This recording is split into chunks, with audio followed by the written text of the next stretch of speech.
The story opens on Nexus Station, the galaxy's largest interstellar hub, a massive structure where hundreds of species converge for trade, diplomacy, and transit.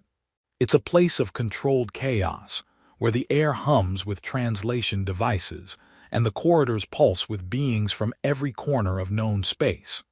Captain Jake Sullivan, a 32-year-old human freighter pilot, has just finished delivering a cargo of medical supplies to the station's central depot.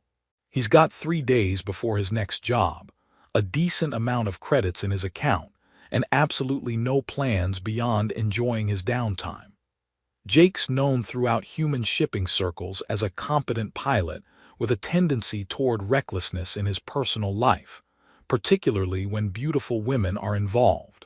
He's charming, confident to the point of arrogance, and has never quite learned the value of thinking before speaking. He's sitting at an outdoor cafe in the station's main promenade. Outdoor being relative since they're in space, nursing something that claims to be coffee but tastes like a blend of motor oil and regret. He's people-watching, his favorite pastime when stuck on stations, observing the incredible diversity of galactic civilization flowing past. That's when he sees her. Even in a crowd of hundreds, she stands out like a supernova in the void. She's tall, easily 6 feet, with an elegant bearing that speaks of either aristocracy or military discipline. Her skin is iridescent, shifting between pale blue and soft lavender depending on the angle of the station's artificial lighting. It's a trait he vaguely recognizes as Lithurian, one of the older spacefaring species, though he's never encountered one in person before. Her features are refined in a way that seems almost too perfect. High, sharp cheekbones, a graceful neck, and eyes that glow with a soft violet luminescence. Her hair is long, flowing, and appears to be made of fine silver threads that catch the light with every movement. She wears civilian clothing, expensive-looking but not ostentatious, a flowing garment in deep purple that manages to be both modest and incredibly elegant. 2 companions flank her at a respectful distance. He assumes they're friends or colleagues. They're also Lithurian, but their posture is different, alert and watchful in a way that suggests professional training. One is male, one female, both wearing more formal attire with subtle decorative elements that Jake doesn't recognize as symbols of rank. The woman is examining a vendor's display with intense focus, completely absorbed in studying an oil painting of Earth's Pacific Ocean at sunset. Her expression holds such genuine wonder and curiosity that Jake finds himself smiling. There's something refreshing about seeing someone so focused on beauty rather than rushing through the chaos of the station. Jake's never been accused of excessive caution, especially where attractive women are concerned. His last relationship ended 6 months ago when his then-girlfriend gave him an ultimatum, her or the ship. He chose the ship. Since then, he's been careful to keep things casual, but he's never been shy about approaching women who catch his eye. He sets down his terrible coffee, stands, runs a hand through his dark hair to make sure it's presentable. It isn't, but he doesn't know that, and approaches her with his most charming smile firmly in place. "Beautiful, isn't it?" he says, gesturing to the painting. "The ocean, I mean, though I have to say it's got nothing on you." She turns, and up close, she's even more stunning. Those violet eyes fix on him with an expression he can't quite read. Surprise, certainly, but something else beneath it. Her luminescent eyes narrow slightly, studying him with an intensity that makes him feel like a specimen under a microscope. "Excuse me." Her voice is melodic, carrying an accent he doesn't recognize, vowels slightly elongated, consonants crisp and precise. "The painting, Earth's Pacific Ocean. I've actually seen it in person. The real thing's even more incredible. The way the sunset turns the water gold and pink, the sound of the waves." He realizes he's rambling and refocuses. "Almost as beautiful as you. Almost." Her iridescent skin flushes a deeper shade of purple. Embarrassment, he assumes, though he'll later learn it's a complex mix of emotions that Lithurians display through their chromatic shifts. Her companions immediately take notice. their casual alertness transforming into active concern. They move closer, hands drifting toward. Are those weapons? But the woman holds up a hand, a simple gesture but one that carries unmistakable authority. Her companions stop immediately, though their expressions remain deeply troubled. "You are remarkably forward," she says, and there's a hint of something in her tone that might be amusement. Do humans always approach strangers with such boldness? Only the extraordinarily beautiful ones, Jake replies with a grin. Life's too short for missed opportunities. And you, miss, are absolutely the most stunning woman I've seen in this entire station. He pauses, possibly the entire galaxy. She studies him with those luminous eyes, and he feels like she's seeing straight through his casual charm to something deeper. It's unsettling and thrilling in equal measure. "Do you always speak so boldly to strangers?" she asks. "Only the ones worth talking to, and you definitely qualify." He extends his hand in the Earth custom of greeting. "I'm Jake, by the way. Jake Sullivan, human freighter captain, professional cargo hauler, occasional troublemaker." She looks at his extended hand with an expression that suggests she's analyzing it, then reaches out and takes it. Her skin is cool to the touch, smooth, and the contact sends an unexpected jolt through him. Her handshake is firm, confident. "Indeed you are," she says, not offering her own name in return. "And you have no idea who I am, do you?" "Someone way out of my league, clearly," he admits. "But that's never stopped me before. Usually ends badly, but I'm an optimist." She laughs, actually laughs, and the sound is like crystal bells ringing in perfect harmony. It's the most beautiful laugh he's ever heard, and he finds himself wanting to hear it again. Her companions exchange shocked glances, their expressions morphing from concern to something like panic. "Your boldness is refreshing," she admits, her lips curving into what might be a genuine smile. "Do you know what species I am?" "Lithurian, I'd guess. The iridescent skin is pretty distinctive, and absolutely gorgeous if you don't mind me saying. I've never met a Lithurian in person before. You're the first." "I do not mind, you guess correctly." She tilts her head, studying him with an expression of genuine curiosity. "Tell me, Jake Sullivan, what do you know of Lithurians?" Jake shrugs, trying to remember what little he learned in his basic xenology courses years ago. "Honestly, not as much as I probably should. Ancient species, been spacefaring for thousands of years. Your culture's supposed to be very refined, lots of protocol and formality. Your empire's one of the major powers. You control several star systems in the outer rim. You've got trade agreements with Earth, though I've never dealt with them personally." He grins. "Oh, and apparently your women are absolutely stunning. Learning that firsthand now." "Your knowledge is adequate," she says, and he can't tell if she's amused or disappointed. "But basic. Tell me, do you know anything of our governmental structure?" "Not really. Some kind of monarchy, I think. Or maybe an elected council. Look, I'm just a cargo hauler. I know shipping lanes, fuel costs, and how to sweet-talk station masters into better docking fees. Galactic politics aren't really my thing." "I see." Something flickers in her eyes, relief perhaps. "And that is why you approach me so boldly. You truly have no context for who I am." "Should I? Are you famous or something?" He looks at her more carefully. "Wait, are you like a celebrity? Because if you are, I apologize for not recognizing you. I don't really follow entertainment news." "Not exactly a celebrity," she says, and now she's definitely amused. "Tell me, Jake Sullivan, would you like to share a beverage with me? I find your ignorance endearing." That's not usually what women say, but I'll take it. "And yes, I'd love to buy you a drink. Best decision I'll make all week." "You presume I have no other commitments, do you?" She considers this for a moment. Not for the next hour. She turns to her companions, who look like they're about to have simultaneous heart attacks. "Counselor Verax, Lady Shara, you may wait at distance. I'm having a drink with this boldly ignorant human."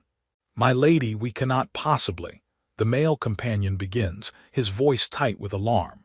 I have not been my ladied in quite some time, counselor, she says, her tone shifting to something more authoritative.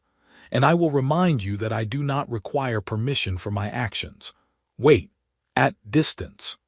The two companions bow, an elaborate, formal gesture that seems excessive to Jake, and retreat about 20 feet away, where they take up positions that allow them to observe while maintaining the illusion of privacy. They both look like they're silently composing resignation letters.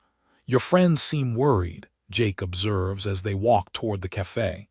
They are not friends, they are advisors, and yes, they are perpetually worried. It is their nature. Advisors, what do you do that requires advisors? Many things, she says vaguely. But tonight, I am simply a woman having a drink with an intriguing stranger. Let us leave it at that.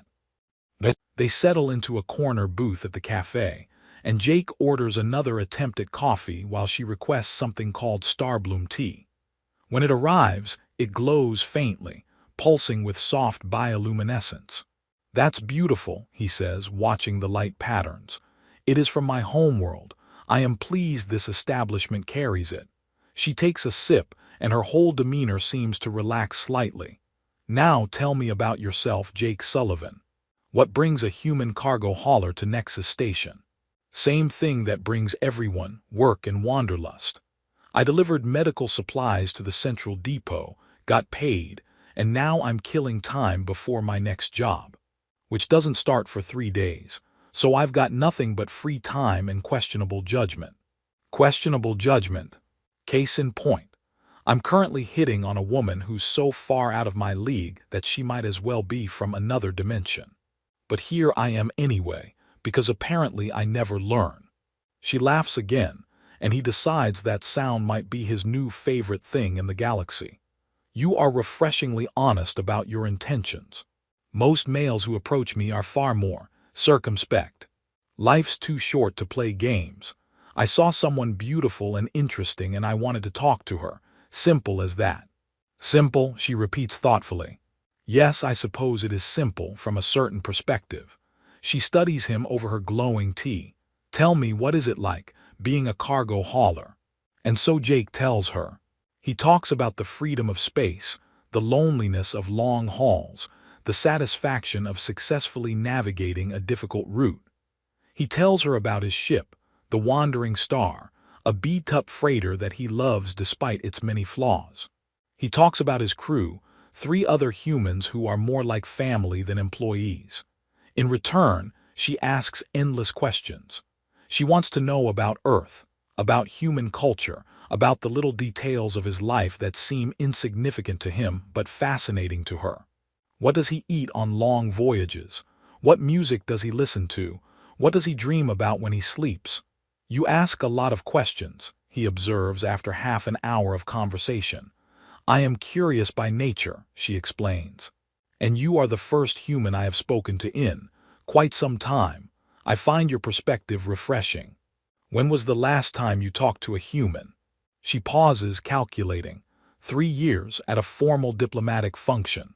The conversation was entirely about trade agreements and lasted approximately 12 minutes. Sounds thrilling. It was not. She takes another sip of her tea and her expression grows more thoughtful. Most of my interactions are formal, scripted, designed to achieve specific outcomes. This, she gestures between them, this is quite different. Different good or different bad? Different liberating. She meets his eyes. Do you know what it is like, Jake Sullivan, to have every word you speak analyzed for political implications? To have every gesture scrutinized for diplomatic meaning? To be unable to simply have a conversation without considering consequences? The question carries weight, and he realizes there's real pain beneath it. Sounds exhausting. It is, more than you can imagine. She looks down at her tea. Sometimes I forget what it is like to simply be. Lysandra.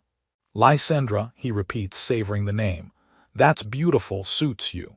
Her skin flushes that deep purple again. Thank you. And what suits you, Jake Sullivan? What brings you joy? Honestly, moments like this. New places, interesting people, conversations that go somewhere unexpected. I haul cargo because it pays for the lifestyle, but the lifestyle is what matters. Freedom, basically. The ability to go where I want, when I want, with no one telling me how to live. Freedom, she echoes wistfully. What a luxury. They talk for 2 hours. The conversation flows easily, moving from topic to topic without effort. She's intelligent, witty, surprisingly funny when she lets her guard down. He makes her laugh repeatedly, and each time her advisors look more distressed. At one point, Counselor Verax approaches. My lady, we really should. Leave us, Lysandra says without looking at him. Now. He retreats and Jake raises an eyebrow. You're pretty good at the commanding thing. I have had practice, she says dryly. Eventually, the cafe begins to close for the night cycle. They've been talking so long that Jake's lost track of time entirely. I should go, Lysandra says reluctantly. I have obligations tomorrow. Will I see you again? The words are out before he can stop them. She's quiet for a moment, her skin cycling through several color shifts, indecision. He's learning to read. Finally, I am on the station for 3 more days. Tomorrow evening I will have free time. If you happen to be at the observation deck at sunset, station time, I might also happen to be there. Coincidentally. Coincidentally, he repeats, grinning.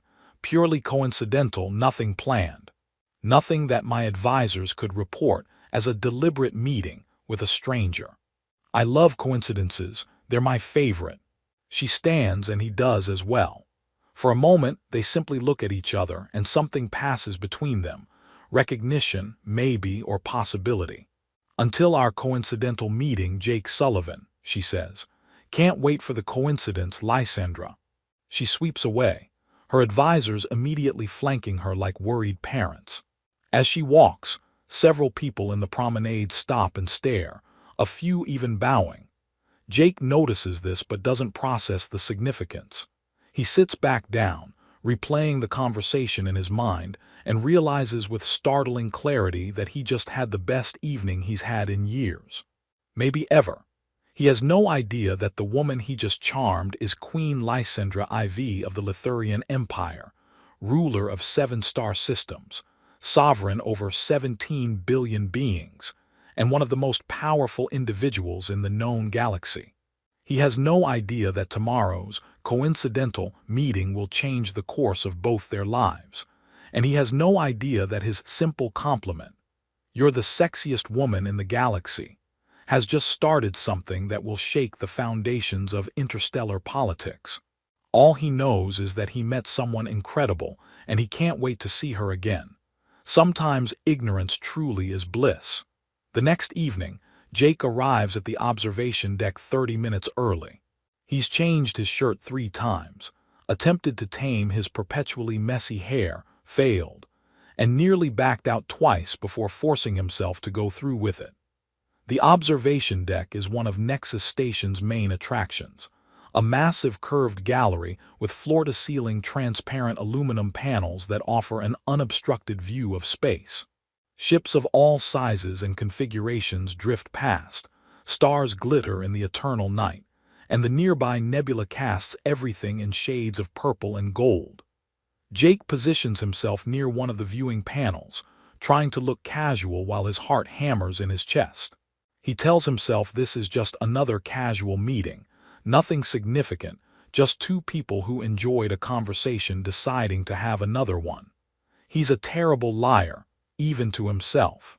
At exactly sunset, marked by the station's artificial day-night cycle, Lysandra appears. She's dressed more casually tonight, in simpler clothing that's still undeniably elegant. Her silver hair is pulled back in an intricate style that reveals the graceful line of her neck. She's alone this time, though Jake suspects her advisors are lurking somewhere nearby. When she sees him, her face lights up in a genuine smile that makes his breath catch. "You came," she says, sounding pleased and slightly surprised. "Of course I came. Wouldn't miss this coincidence for anything." They fall into step together, walking along the observation deck while space unfolds before them in all its glory. For a while, they don't speak, just enjoy the view and each other's presence. Thank you for meeting me, Lysandra finally says. Last night was. I have not enjoyed conversation so much in a very long time. Same here, you're easy to talk to. Well, once you get past the mysterious thing you've got going on. Mysterious? You never did tell me what you do that requires advisors. Or why those advisors looked like they were having heart attacks when you agreed to have a drink with me. She's quiet for a moment, and when she speaks, her voice is careful. What I do is complicated. It involves considerable responsibility and very little privacy. Government work. Something like that. High level. Extremely high level. Like what? Secretary to some important official. She makes a sound that might be a laugh. Not exactly. Jake, what would you say if I told you that my position is somewhat more significant than secretary? How much more significant? Substantially more. He stops walking and turns to face her. Okay, you're being mysterious again. Come on, just tell me. Are you like a diplomat, trade minister, cultural ambassador? No. Then what? She looks at him and her expression is complex. Amusement, anxiety, resignation. Jake Sullivan, do you remember yesterday when you asked if I was famous? Yeah, you said not exactly. That was imprecise. The truth is more complicated. She takes a breath. I am not famous in the way entertainers are famous, but I am recognized, widely recognized. By who? By anyone familiar with Lithurian politics. By anyone who follows galactic news. By essentially everyone except, apparently, you. He's starting to get a bad feeling about this. Lysandra, what exactly is your job? She meets his eyes directly. I do not have a job, Jake. I have a throne. The words don't compute at first. A throne. Yes, like an actual throne, the sitting on it kind of throne. The sitting on it ruling an empire kind of throne, yes. Jake's brain short-circuits. Your royalty. I am. Like a princess or something. Not exactly. Then what exactly? She draws herself up. That's not reassuring, Jake. She places her cool hand on his and the contact grounds him. Breathe. You are not going to be executed. If I were going to have you arrested, it would have happened yesterday. Then why didn't it? Why did you agree to have a drink with me? She's quiet for a long moment, staring out at the stars. Do you know how long it has been since someone spoke to me without knowing who I am? Without considering politics or alliances or what they might gain from my favor? A while. Decades, Jake. Literal decades. I became queen at 22 years old, young by Lithurian standards. My parents died in a transport accident, and I inherited the throne before I was truly ready for it. For 43 years, I have been queen first and Lysandra second. Every interaction is calculated, every relationship is strategic, every conversation is filtered through the lens of politics. She turns to look at him. And then yesterday, a human cargo hauler approached me in a marketplace and called me beautiful. Not your majesty, not most sovereign, just beautiful. You saw a woman, not a crown, and you had no idea what a gift that was. Jake processes this. So you went along with it because I didn't know. I went along with it because it was the first genuine interaction I have had in years. You wanted nothing from me except conversation. You did not calculate your words for political advantage. You simply talked to me as an equal, as a person. But I'm not your equal. You rule billions, I haul cargo, and yet you treated me as though we were equals. That is what made it remarkable. She squeezes his hand. That is why I am here now, Jake, despite knowing this is wildly inappropriate and will cause enormous problems if discovered. Your advisors know you're here. They know. They are currently having collective nervous breakdowns about 30 meters away, hidden but watching. She smiles faintly. Counselor Verax has probably drafted his resignation letter twice already. So what now? Jake asks. I know who you are. Does that change everything? Does it? I don't know. You're still the woman I met yesterday. The one who laughed at my terrible jokes and talked about feeling trapped by expectations. But you're also a queen who controls star systems. Those seem like they should be two different people, but they're both you. They are both me, she confirms. The question is, which one do you see when you look at me now? Jake looks at her, really looks at her. The iridescent skin, the luminous eyes, the elegant features, but also the loneliness he sees beneath the regal bearing, the hope in her eyes that he won't retreat, the vulnerability of someone who has just revealed something enormous. I see Lysandra, he says finally, the woman who loves Starbloom tea and asks a million questions about Earth, the one who's curious about everything and feels trapped by duty. You just happen to also be a queen, but that's your job, not who you are. Her skin flushes that deep purple he's learning means strong emotion. You continue to surprise me, Jake Sullivan. Is that good or bad? It is refreshing and rare and, she hesitates, and dangerous. Dangerous how? Because I find myself not wanting this to end, and it must end. Her expression grows pained.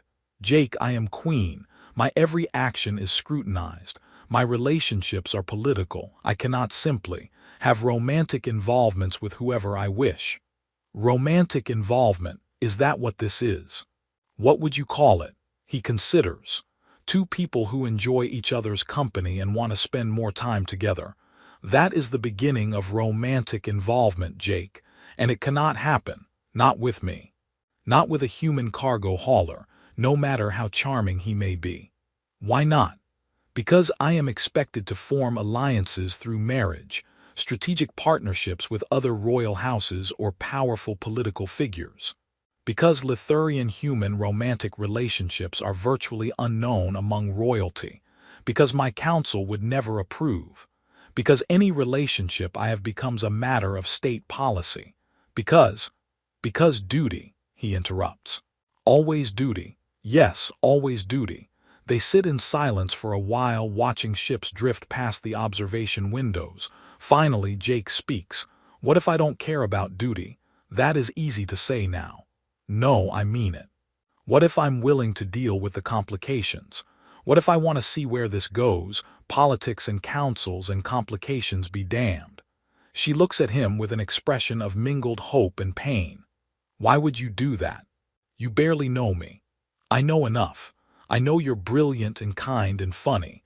I know you've spent decades feeling alone despite being surrounded by people. I know that when you laugh, it's the best sound I've ever heard. And I know that I haven't stopped thinking about you since the moment we met.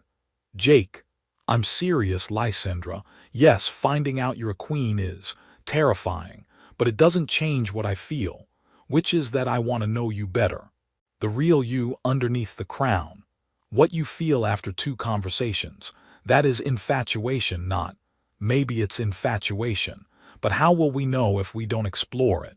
How will we know what this could be if we quit before we start? She stands abruptly, pacing away from him. You do not understand what you are suggesting. If we were to pursue anything, it would become political scandal. My advisors would revolt. Other royal houses would see it as weakness. Earth-Lithurian relations could be damaged if it ends poorly. Your life would be invaded, scrutinized, judged by standards you cannot imagine. Sounds like a lot of people worrying about things that might not happen. They are legitimate concerns, or their excuses. He stands and walks to her. Lysandra, I get it. This is complicated and messy and probably a terrible idea by every logical measure. But when was the last time you did something just because you wanted to? Not because it was politically advantageous or strategically sound, but because it made you happy. She's quiet for so long that he thinks she won't answer. Finally, I cannot remember. Then maybe it's time. And if I choose to pursue this terrible idea with you, what then? You return to your ship, I return to my palace, and we, what? Send messages across the galaxy, schedule coincidental meetings every few months. We figure it out as we go. That is not how royal courtships work. Then maybe we don't do a royal courtship. Maybe we just see each other, spend time together when we can, get to know each other without all the protocol and politics. That is not possible for me. Why not? Because I am queen.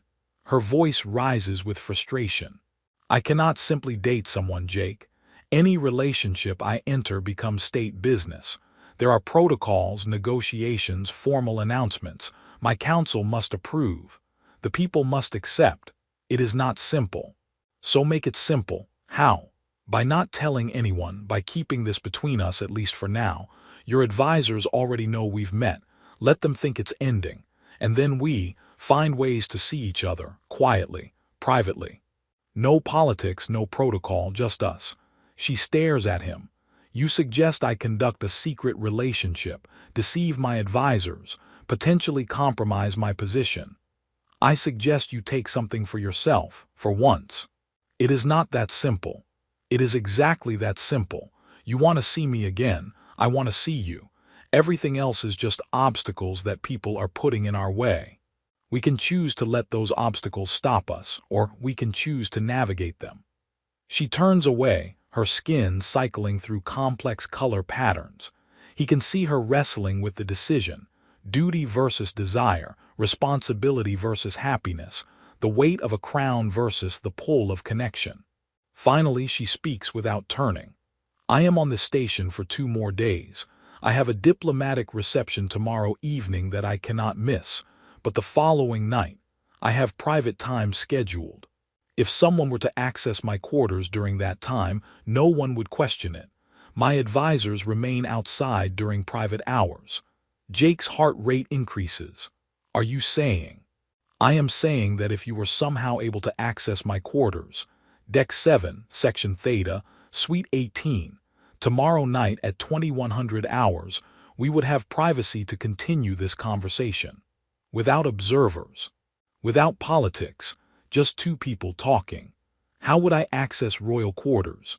She finally turns, and there's something almost mischievous in her expression. I imagine a resourceful cargo hauler might have contacts who can provide temporary access codes. For a price.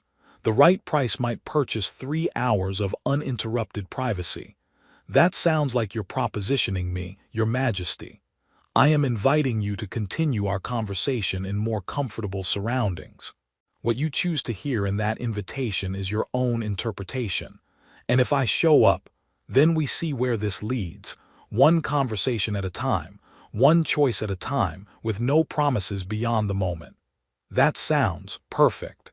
She walks to him, and for the first time, she's close enough that he can feel the coolness radiating from her skin. Jake Sullivan, you are either the best thing that has happened to me in decades or the most catastrophic mistake I will ever make. I have not yet determined which. Can I be both? She laughs, that crystal bell sound. Perhaps we shall see. She reaches up and with one cool finger traces the line of his jaw. The touch is electric, intimate in a way that goes beyond the physical.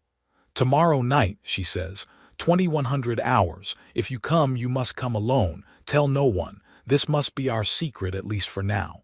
I understand. Do you understand what we are beginning, the risk we are taking? I understand that I've never felt this way about anyone before, and that I'm willing to risk everything to see where it goes. Her eyes glow brighter, and she leans in, pressing her cool lips to his cheek in a gesture that's somehow more intimate than a kiss on the mouth would be. Until tomorrow, she whispers. Then she's gone, sweeping away with her usual regal grace. He doesn't see her advisors, but he knows they're there, watching, worrying. Jake stands at the observation window, touching his cheek where her lips were, and realizes with perfect clarity that his life has just become infinitely more complicated. He's pursuing a secret relationship with an alien queen. It's dangerous, probably doomed, and will almost certainly end in disaster. And he can't wait. Getting the access code costs Jake most of his remaining credits and requires calling in a favor from a station technician he once helped out of a smuggling charge. He didn't ask what was being smuggled, which the technician appreciated. The technician whistles when he sees the location Jake needs to access. Royal quarters. Man, you don't do anything halfway, do you? It's complicated. It always is with you. All right, I can get you in, but this code's only good for 3 hours, and if you're caught, you never heard my name. Deal. The next evening, Jake showers twice, changes clothes 4 times, and nearly backs out 7 times before forcing himself to go through with it. He arrives at Deck 7 at 20:55 hours, heart hammering so hard he's sure everyone on the entire deck can hear it. The Royal Quarters section is noticeably different from the rest of the station, quieter, more elegant, with better lighting and actual art on the walls. Security presence is heavy but discreet. He sees at least 3 guards who nod politely at him but don't challenge his presence. Suite 18 is at the end of a long corridor. He reaches it at exactly 2100 hours and stands there like an idiot for 30 seconds before working up the courage to use the access code. The door slides open silently. The interior is breathtaking, not ostentatious but elegantly appointed, with furniture that looks like it was grown rather than built and lighting that seems to come from the walls themselves. Soft music plays from hidden speakers, something with wind instruments that sounds like Earth's classical music but not quite. And there, by the window overlooking space, stands Lysandra. She's changed into something flowing and comfortable, her silver hair loose around her shoulders. She turns when she hears him enter, and her expression is nervous and hopeful in equal measure. "You came," she says. "Did you think I wouldn't?" "I was not certain. This is highly irregular. That's becoming a theme with us." She laughs and some of her nervous tension eases. "Please come in, sit. Would you like something to drink? Whatever you're having is fine." She pours 2 glasses of Starbloom tea, and they settle onto a couch that's surprisingly comfortable despite looking like crystallized light. For a moment, neither speaks, both suddenly aware of the intimacy of the situation. "This is strange," Lysandra finally says.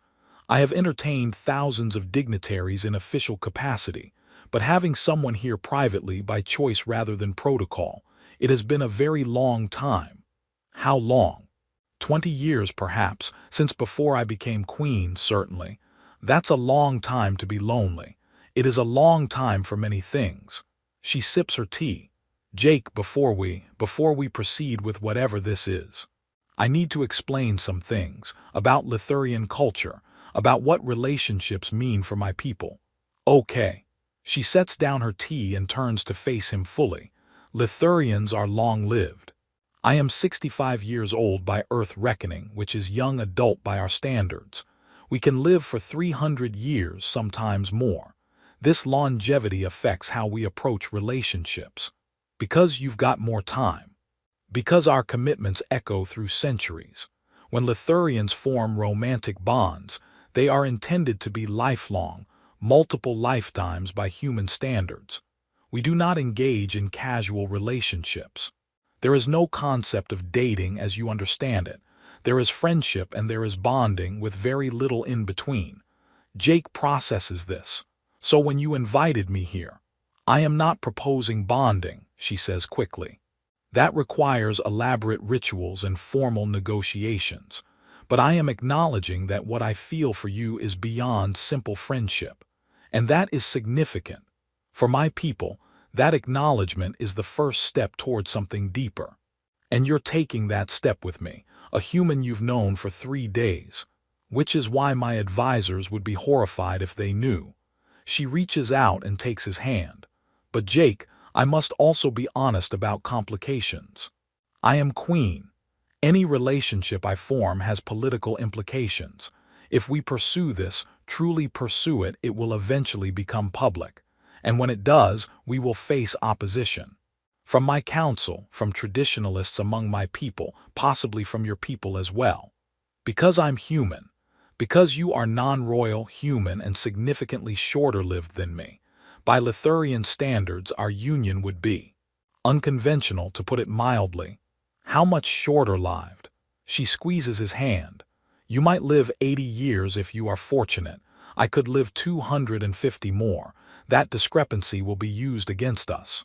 The weight of that reality settles over Jake. "So you'd outlive me by a lot. By centuries, potentially. And that is part of why my council would oppose this. They would see it as temporary, unsuitable for someone in my position." "Is it temporary?" She's quiet for a long moment.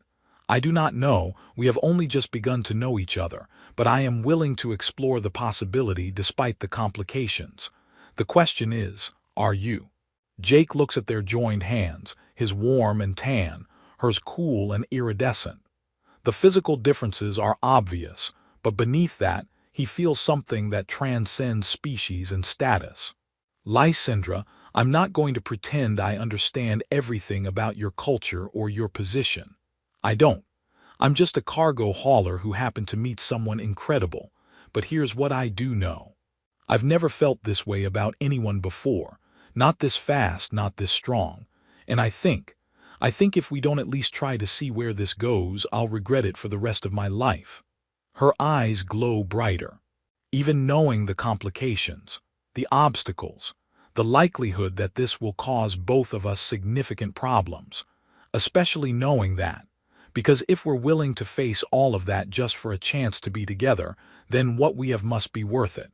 She makes a sound that's half laugh, half sob. You are either remarkably brave or remarkably foolish. Probably both, but I'm here and you're here, and we've got 3 hours of privacy. So maybe we stop worrying about everything that could go wrong and just be here together and see what happens. She studies him for a long moment, then nods decisively. You are right. We are here. Let us be here. She shifts closer, and he puts his arm around her. It feels natural despite the coolness of her skin. She relaxes against him, and they sit like that for a while, just existing in each other's presence. Tell me about your ship, she says eventually, and so he does. He tells her about the Wandering Star, his beat-up freighter that's been his home for 8 years. He tells her about his crew. Marcus, his co-pilot who never stops talking. Sarah, his engineer who can fix anything. And Devon, his navigator who can plot routes through the most difficult space. He talks about the planets he's visited, the cargo he's hauled, the adventures and misadventures that come with the job. In return, she tells him about her life, the weight of ruling 17 billion beings, the endless diplomatic negotiations, the economic policies she's shaped, the military strategies she's approved, but also the small things, her love of Lithurian literature, her secret hobby of sketching, she's apparently quite good, her longing to travel freely as he does. I envy you, she admits. Your freedom to go where you wish, see what you want, live as you choose. And I envy you, your purpose, knowing that what you do matters on such a massive scale. Purpose and freedom, she muses. Perhaps we each want what the other has, or perhaps we can give each other what we lack. She looks up at him, and her face is closer than he realized. Jake Sullivan, I am going to do something that is either brilliant or catastrophic. What's that? This. She kisses him. It's tentative at first, testing, but when he responds, it deepens. Her lips are cool, soft, and the sensation is electric. His hand comes up to cup her face, and her skin is smooth as silk beneath his fingers. She makes a small sound, pleasure or surprise, and presses closer. When they part, both are breathing harder. That was, he starts. Inadvisable, she finishes, but wonderful. Very inadvisable, extremely wonderful. She laughs and kisses him again, less tentative this time. They lose themselves in each other, and time becomes irrelevant. The 3 hours pass in what feels like minutes, talking, laughing, kissing, exploring this connection that's formed between them. Eventually, the access code expires and an alert chimes softly. Time's up, Jake says reluctantly. Already? She looks genuinely disappointed. It felt like we just began. I know. He stands, helping her up. When will I see you again? She becomes more serious. I leave the station tomorrow. My schedule requires me to return to the homeworld. His heart sinks. Oh, but, she continues, I will be back at Nexus Station in 3 months. There is a diplomatic conference I will attend. Perhaps we could, coincidentally, encounter each other again. 3 months is a long time. It is, but it will give us both time to think about this, to be certain we wish to pursue it, to consider the implications. I already know I want to pursue it. You say that now, but think about it, Jake. Truly think about what you would be committing to. A secret relationship with someone who lives in a completely different world than you. Someone whose life is defined by duty and protocol. Someone who will outlive you by centuries. I'll think about it, he promises, but I already know my answer won't change. She touches his face tenderly. We shall see. If in 3 months you still feel this way, we will continue. If you have changed your mind, we part as friends with no hard feelings. And you, will you change your mind? I do not believe so. But I owe it to both of us to be certain. He kisses her once more, long, deep, full of promise and longing. When they part, her eyes are glowing brightly and her skin is deep purple. Until 3 months hence, she says. May your travels be safe, Jake Sullivan. May your reign be wise, Lysandra. He leaves, and as the door closes behind him, he leans against the corridor wall, processing everything that just happened. He's involved with a queen. An alien queen who lives in a different world, has responsibilities he can't imagine, and will outlive him by centuries. It's complicated, messy, probably doomed. And he's never been more certain of anything in his life. 3 months suddenly feels like an eternity, but he'll wait. For her, he'll wait. The 3 months that follow are the longest of Jake's life. He throws himself into work, taking on back-to-back cargo runs that keep him constantly moving. But no matter where he goes, no matter how busy he is, he can't stop thinking about her. He doesn't tell his crew. How would he even explain? Hey, I'm secretly involved with an alien queen, doesn't exactly come up naturally in conversation. So he keeps it to himself, nursing the memory of those stolen hours like a precious secret. Around week 6, something unexpected happens. He receives a message on a secure, encrypted channel. The encryption is military grade, far beyond anything a cargo hauler should have access to. The message is simple. I miss our conversations, L. He stares at it for a full minute before responding.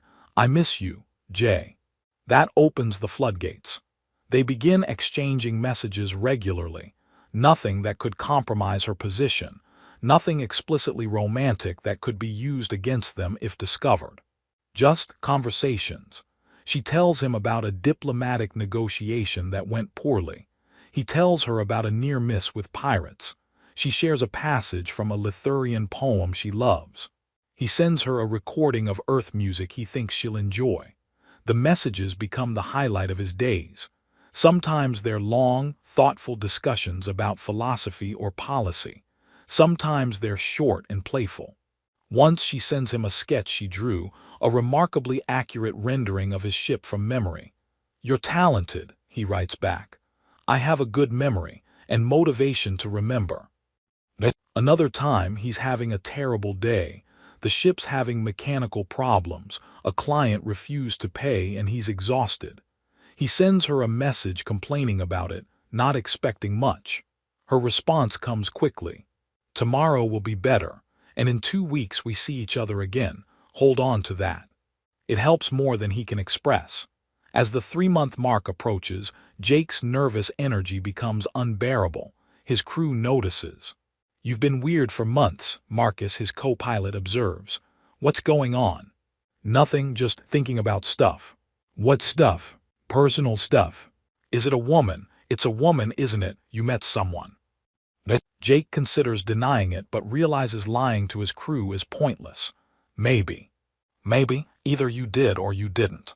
I did, but it's complicated. It's always complicated with you. Who is she? Can't say. Why not?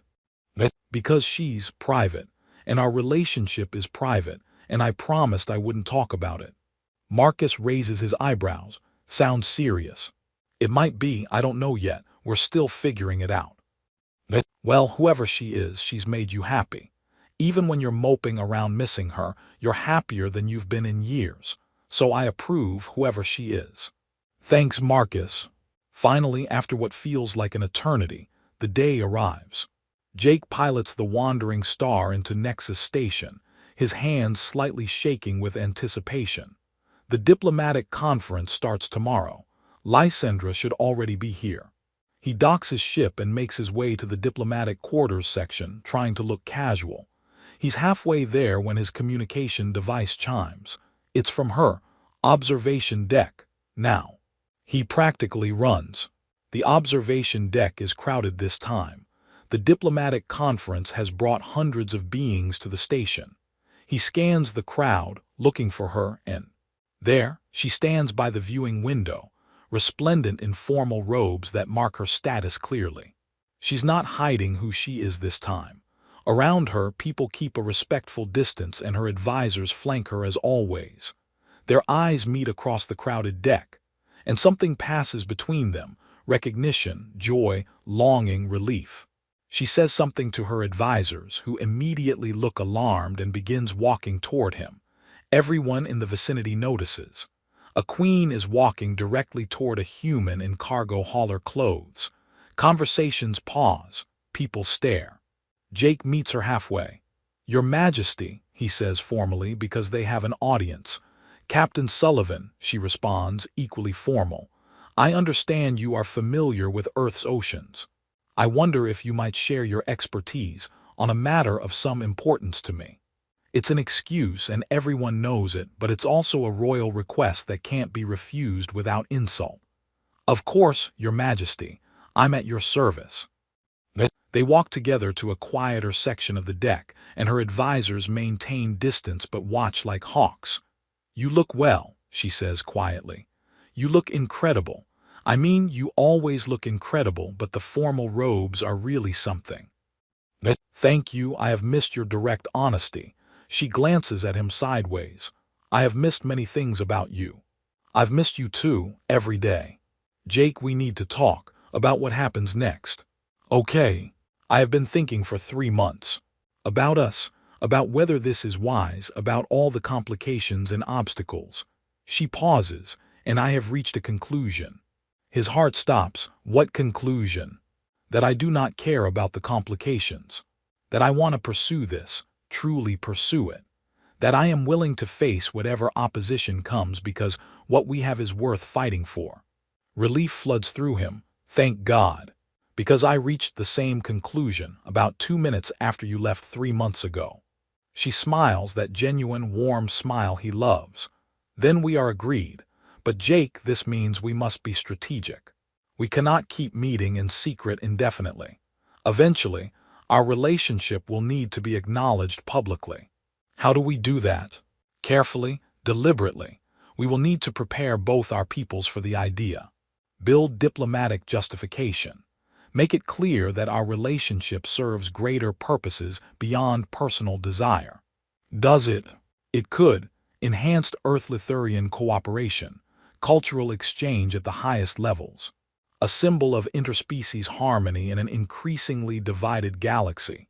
She looks at him seriously. "I am queen. I must frame even my personal choices in terms of benefit to my people. Can you accept that?"